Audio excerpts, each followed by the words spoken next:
Tá bom. Então, Apocalipse 21:8 cita essa frase, né? Lá tem uma lista, assim como lá em Efésios 5:5, 1 Coríntios 6:9, Gálatas 5:19. Gálatas 5. Então, Apocalipse 21:8 diz assim, ó: mas os covardes, incrédulos, depravados, assassinos, os que cometem imoralidade sexual, que é a respeito da pergunta, os que praticam feitiçaria, os idólatras, todos os mentirosos, o lugar deles será no lago de fogo que arde com enxofre. Esta é a segunda morte. Muitos de nós hoje, cristãos, não sei se por falta de informação ou por falta de entendimento,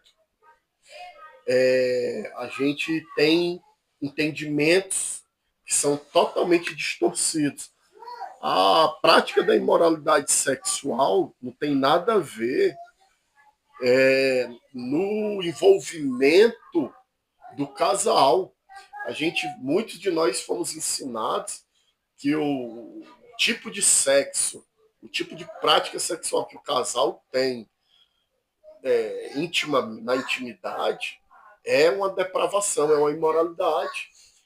Vou lhe dizer, se for consensual, se for bom para os dois, se for comum acordo para os dois, sexo oral não é imoralidade sexual. Não é. Sexo anal e sexo oral não é imoralidade sexual. Tem muita gente que pensa. Se der prazer para os dois, se for de comum acordo, pelo contrário.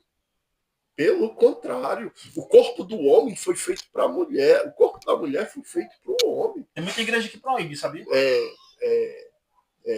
Fisiologicamente, eu não concordo com o sexo anal.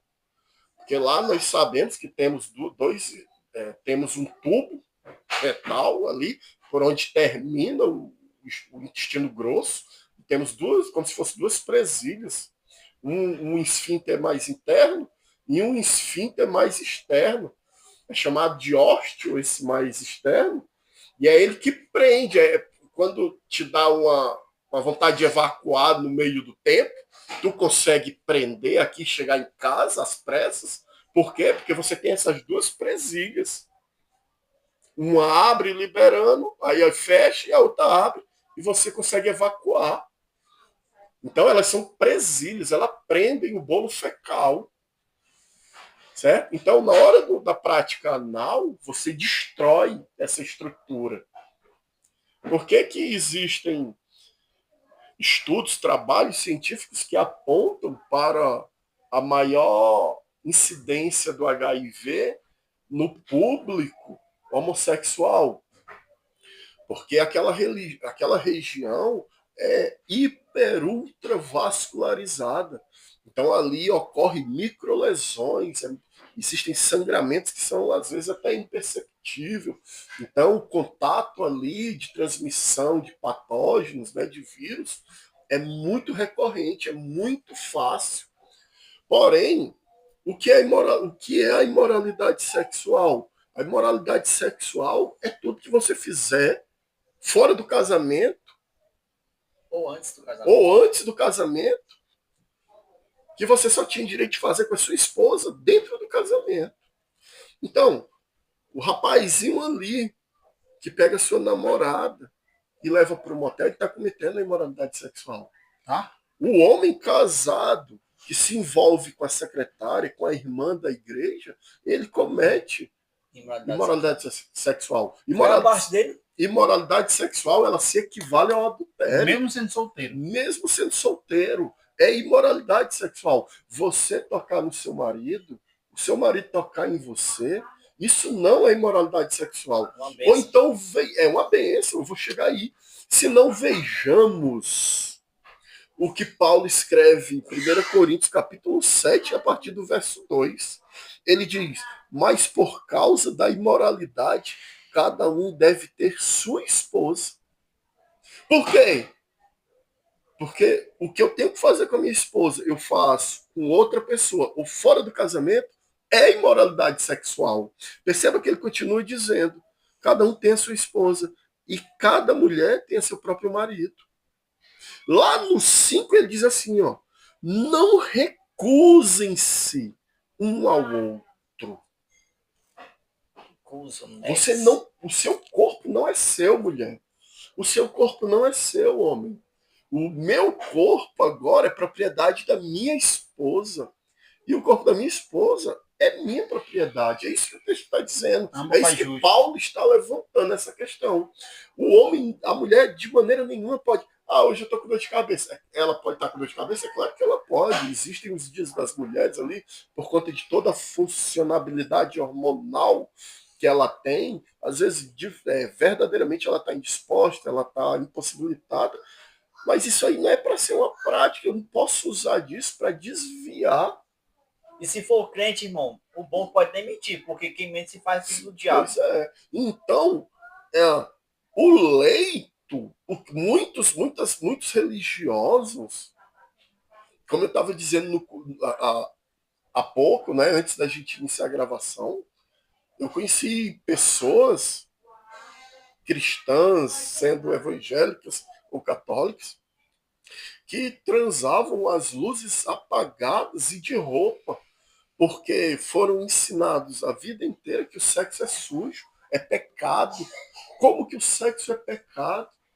Existem estudos hoje a qual foi verificado, foi filmado, existem imagens aonde a reação uterina ocorre na hora do encontro do óvulo com o espermatozoide, e aí eles se fundem e viram um zigoto, esse zigoto, que já é vida, viu? Já é vida.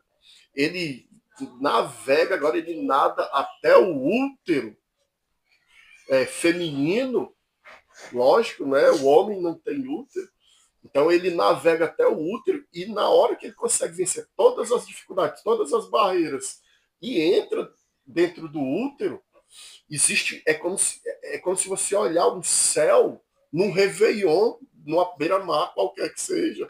Aí, então, você vê uma explosão luminescente no útero feminino. Tanta energia é aplicada. Você percebe que hoje não mais, isso já caiu. Mas quantos atletas se privavam de uma noite íntima com as suas esposas para poupar energia para o desempenho do outro dia na competição? Eles deixavam de ter relações sexuais, porque aquilo ali desgastaria eles a ponto deles não conseguirem um bom desempenho no outro dia, por tamanha energia ser consumida ali. E aí você vê Hebreus 13:4, quando ele vai falar do leito. Você percebe aqui Paulo incentivando a relação marital. A mulher não se negue para o seu marido, o marido não se negue para a sua mulher. E Hebreus 13:4, olha o que ele fala. Ele diz: o casamento deve ser honrado por todos, o leito conjugal conservado puro. Como é que ele está dizendo, ensinando que o leito conjugal deve ser imaculado, ou seja, sem mancha, permanecer puro, se muitos estão ensinando que o sexo é sujo? Eu estou sujando, então? Não. O sexo foi dado por Deus para o homem e para a mulher, um saciar o outro. Isso não se torna uma prisão, não? De maneira nenhuma. Pelo contrário, a prisão é ficar ardendo em desejo. A mulher é a terapia para o homem e o homem é a terapia para a sua mulher. E ambos juntos, em união, eles estão em propósito. Sabe por quê, querido? Perceba uma relação sexual. Eu tenho um órgão feminino, porque relação é entre macho e fêmea. Então perceba o órgão feminino, perceba o órgão masculino. Ó. Perceba o que está sendo feito no casamento, no matrimônio. Uma aliança está sendo levantada, está sendo proclamada. E mais, perceba que a minha fala no começo falou de microlesões. Então ali há sangramento.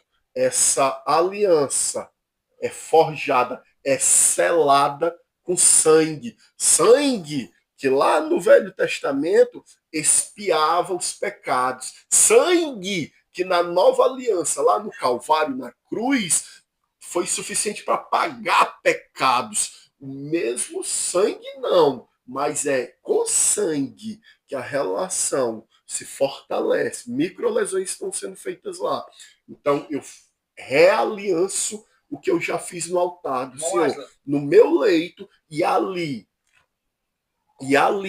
naquele leito, naquela hora, por eu estar fazendo uma aliança, o meu leito não é só um lugar confortável, aonde eu me deito e me debruço com a minha companheira amada. Não, ali agora passa a ser um altar.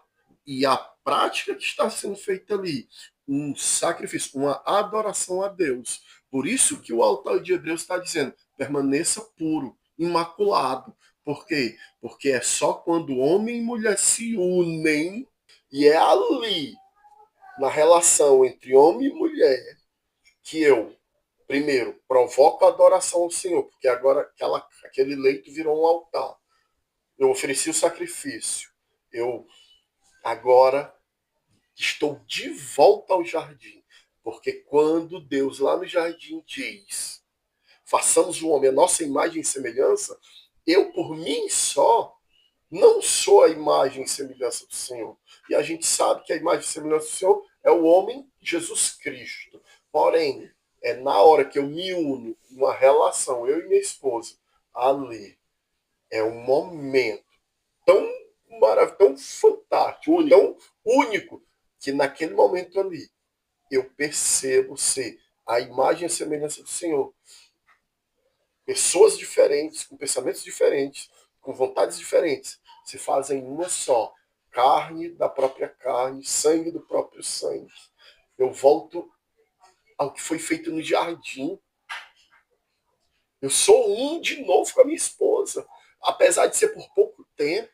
Depois a gente vira pessoas normais. Depois a gente pode até entrar em discussão. Mas naquele momento, é um momento tão sagrado, tão maravilhoso.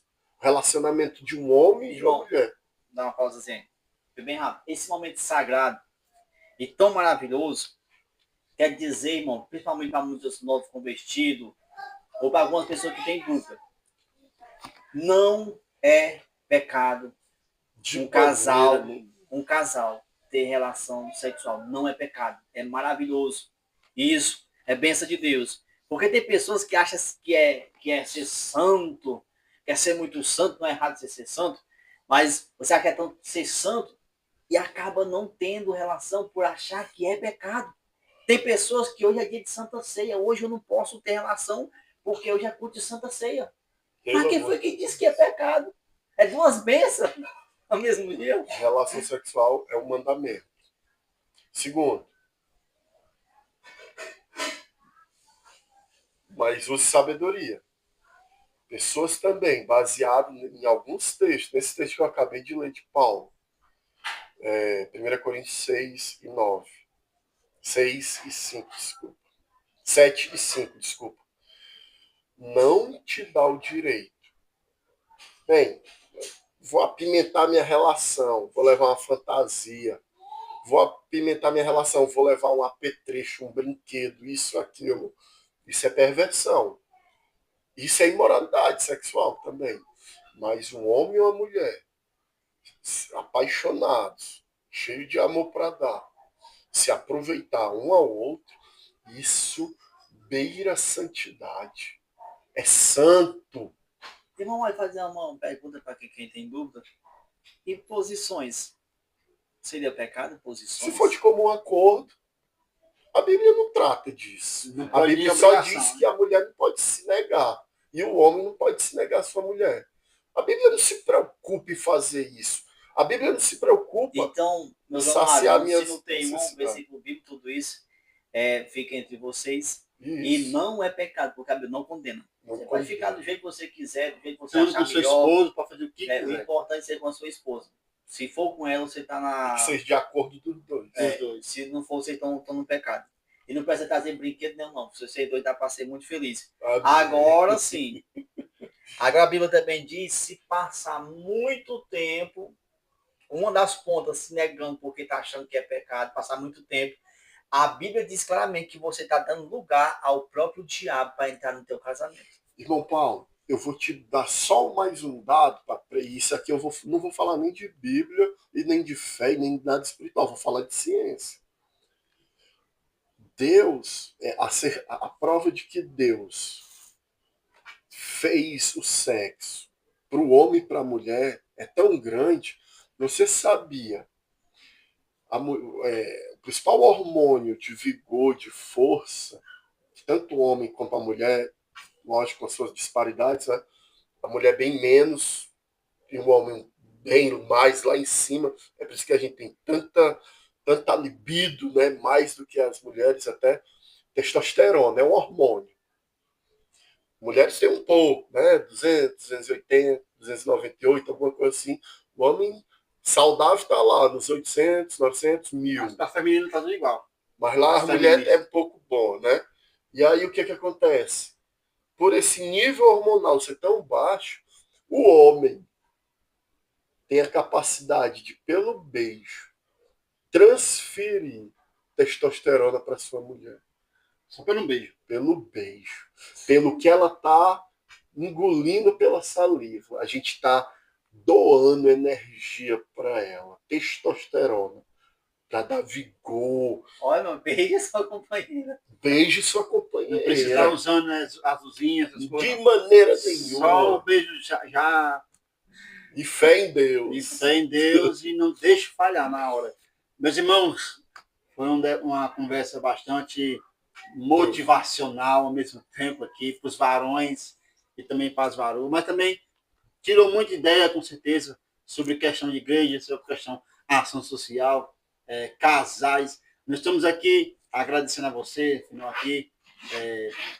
Fiquem com Deus. Vou passar aqui para eles dar a saudação final deles e até o próximo programa. Vou passar primeiro para o meu irmão presbítero Paulo. Meus irmãos, pela paz do Senhor para todos vocês, quero dizer que você medite o que é pecado, o que não é pecado. Como muitas pessoas têm dúvida nesses assuntos, achar, se eu fizer assim, assim é pecado. Não, irmão. Se vocês têm concordância com o outro, se vocês amam, logicamente, são casados, vocês amam o outro, né?